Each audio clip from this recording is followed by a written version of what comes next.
This piece you see here will be King 5 if it makes it.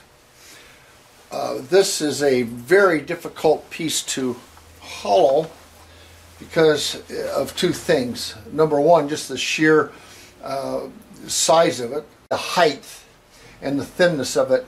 It makes it a real difficult piece to turn. I do have the Cascade, so it will be King 5.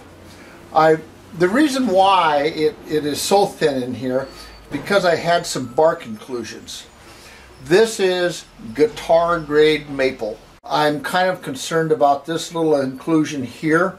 This is one of the big ones that I had to cut it down because of. Another one was this inclusion here.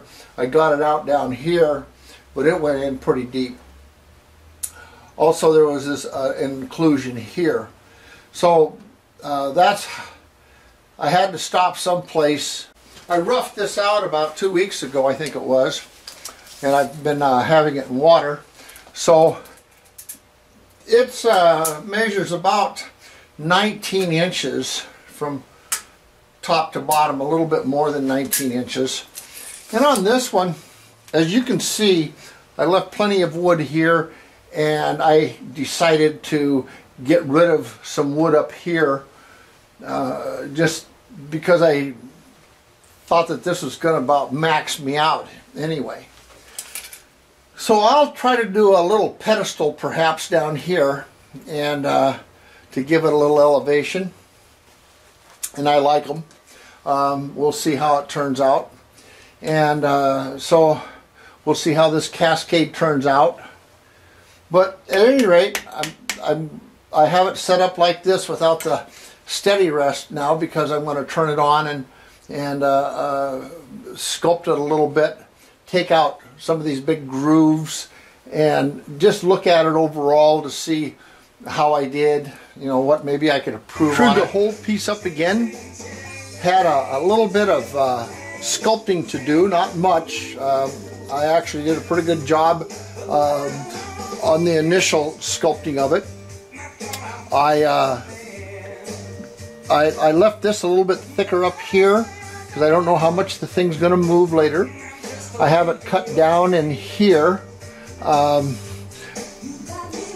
and have my steady rest all set up.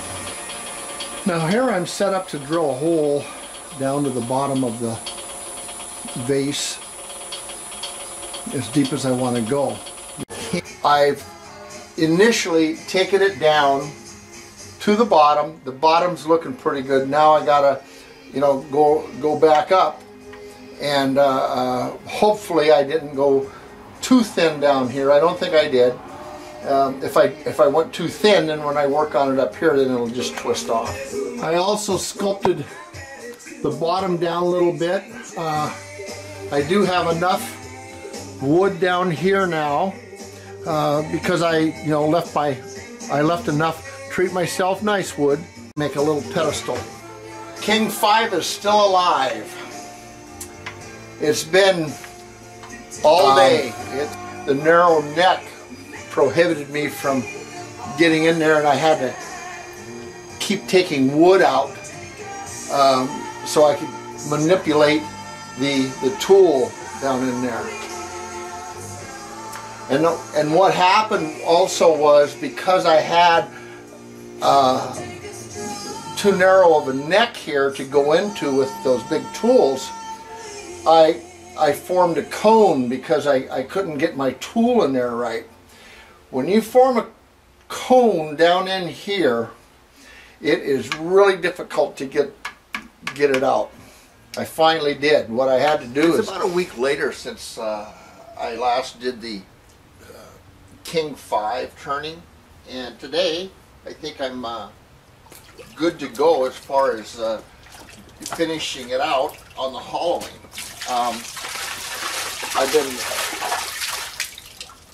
I've been letting it soak in the water.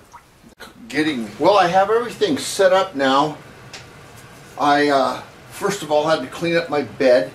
It was pretty rusty from last week when I was turning. The other thing that I have done with this, and I did it from the beginning of doing the vases and bowls, is I purchased the second banjo for my lathe. And it's because when I have something like this set up, the SR20 steady rest, when I have that set up, I don't want to have to take off everything to get a banjo on here, because I need to do something over here on this side of it. So I just have always set this up like this. Saves me a lot of time and frustration. Piece is running nice and true. I didn't have to readjust anything. Now I can see how true it is. Taking the tailstock off,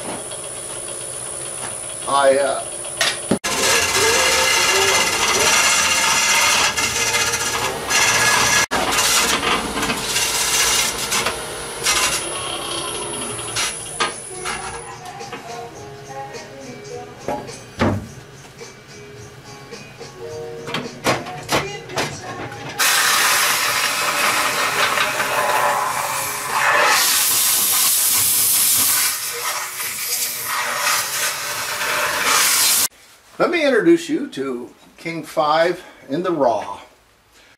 Oh, we're looking at about 8.5 wide, and if I leave the pedestal on there, we're looking right at 20.25 inches high. So it's a nice size vase. Thank you for watching. Please subscribe to the channel, and I'll be talking to you later.